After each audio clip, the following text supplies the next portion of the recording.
مریض کے والے واقعے کے بعد کہہ رہے ہیں، اور الیکشن ہوئے تو 1.5 سال ہو گیا، اس الیکشن میں آپ نے کوشش کی سنی پیروں کو، سنی علماء کو استعمال کرنے کی، اور یہ ہمیشہ آپ کے کام آئے۔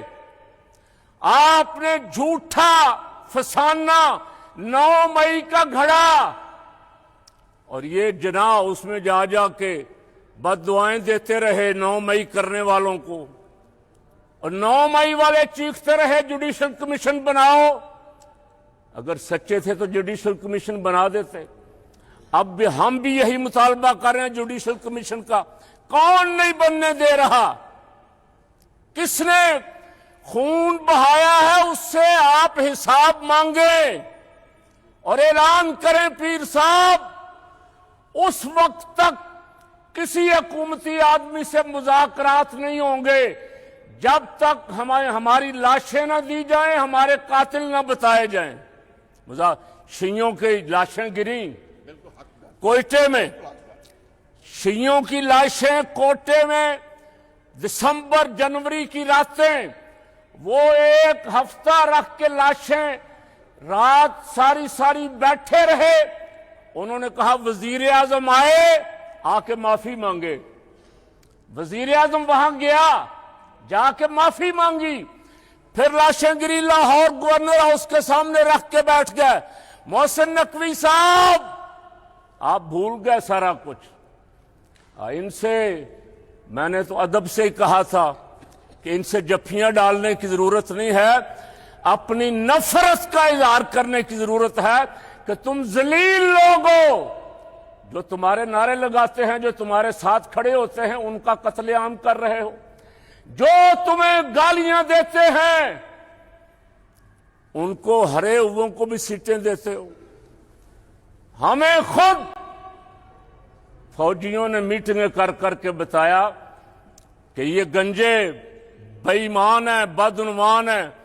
2016-17 میں یہ ملک کی ساری دولت لوٹ کے لے گئے، اب ان کو لا کے حکومت میں بٹھایا۔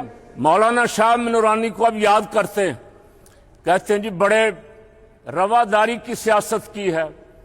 مولانا شاہ نورانی پہ بھی کانٹا لگ گیا تھا، اسمبلی میں نہیں آنے دینا۔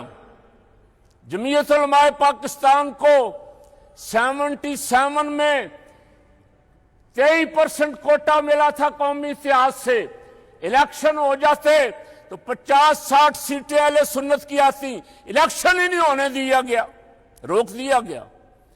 طاہر القادری صاحب نے مشرف کے لیے بہت کچھ کیا، 1 سیٹ دی، 1 سیٹ صرف 2002 والے الیکشن میں۔ باقی بھی جس نے خدمت کی، انہوں نے جو سلوک ان کے ساتھ کیا وہ آپ دیکھ لیں، اور آج مطالبہ کریں کہ میں نے کل رات بھی کہا کسی کلپ میں کہ انڈیا حملے کی تیاری کر رہا ہے، اور جو فوج کے ساتھ کھڑے ہونے والی جماعت تھی آپ نے سب پکڑ کے اندر کیے ہوئے۔ کل آپ کو ضرورت پیش آئے گی، ایک مطالبہ یہ کریں، پہلے نمبر پہ ہمارے شہید دیے جائیں، قاتل کٹہرے میں لائے جائیں، اس وقت تک ہم کوئی مذاکرات کسی سے نہیں کریں گے۔ اور نمبر 3 سب سے اہم بات، اتنا بڑا ہاؤس قوم انتظار کر رہی ہے، بے چین ہے، دیکھ رہے ہیں کہ کسی طرف سے آواز آئے۔ آپ کی آواز جانی چاہیے، کوئی احتجاج کی کال کی تاریخ دیں آج، کہ اس تاریخ کو پورا ملک اس ظلم کے خلاف نکلے گا اور احتجاج کرے گا انشاءاللہ۔ جی ناظرین، آپ نے دیکھا کہ مولانا فضل الرحمان سے ایک صحافی نے سوال کیا کہ جناب علماء کو جو دیا جانا والا وظیفہ ہے اس پہ آپ کیا کہیں گے، تو اس نے واضح طور پہ 2 ٹوک پہ اعلان کیا ہے کہ ہم اس کو مسترد کرتے ہیں۔ یہ علماء کو خریدنے کی ایک کوشش ہے تو ہم جناب بالکل اس معاملے میں آنے کو تیار نہیں ہیں۔ پہلے بھی ہمیں خریدنے کی کوشش کی گئی ہے خیبر پختونخوا کے اندر، ہم نے اس کو مسترد کر دیا ہے۔ دوسری طرف آپ نے دیکھا کہ جناب یہ حامد سعید کاظمی، صاحبزادہ ابوالخیر اور قاری زوار بہادری، یہ جناب ایک بہت بڑے فورم کے اوپر جناب بیٹھ کے حکومت کے خلاف یہ پریس کانفرنس کرنے جا کے اور یہ مطالبہ کر رہے ہیں کہ ہمیں کسی قسم کی حکومت سے مرات نہیں چاہیے، ہمیں سب سے پہلے ہمارے قاتل دیے جائیں، ہماری لاشیں دی جائیں، جو ہماری لاشوں کی یعنی گرائی گئی ہیں ہمیں بتایا جائے کہ اس کا حکم کس کی طرف سے ملا ہے۔ اور جناب انہوں نے جناب مریم کو اور محسن نقوی اور شہباز شریف کو باقاعدہ طور پہ مورد الزام ٹھہرایا ہے اور کہا ہے کہ ہمیں جناب جب تک ان چیزوں کا علم نہیں ہوتا، ہمیں یہ نہیں بتایا جاتا کہ یہ لاشیں کس کے حکم پہ گرائی گئی ہیں۔ اور اس کے بعد انہوں نے جناب فوج کے متعلق بھی کہا کہ جناب آپ نے ان لوگوں کو ہارے ہوئے لوگوں کو آپ نے سیٹیں دی اور جناب ہمارے خلاف جناب آپ نے جناب کسی قسم کی ہمیں نوازشات نہیں کی۔ تو جناب ایسی پوزیشن میں ہم کسی بھی قسم کے مذاکرات کسی سے کرنے کو تیار نہیں ہے۔ تو اس صورت میں ایک عجیب سی بہرحال کیفیت بن چکی ہے۔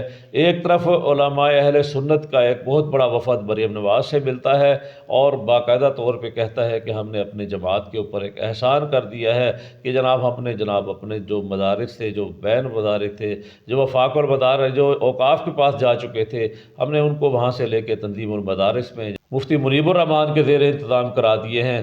اور دوسری طرف یہ کہا جا رہا ہے کہ جناب ہمیں جناب باقاعدہ طور پہ کسی بھی قسم کے ان کے ساتھ کوئی مذاکرات نہیں کرنے۔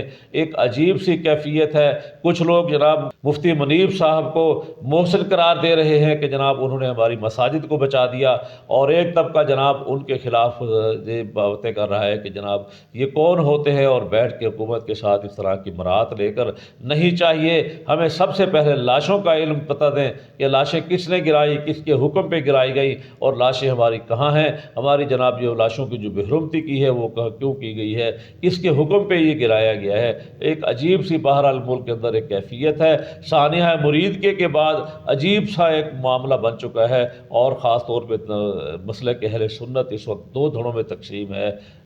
دیکھتے ہیں مزید آنے والے وقتوں میں کہ ان میں سے کون سا دھڑا غالب آتا ہے۔ فی الحال ایک عجیب سی کیفیت ہے۔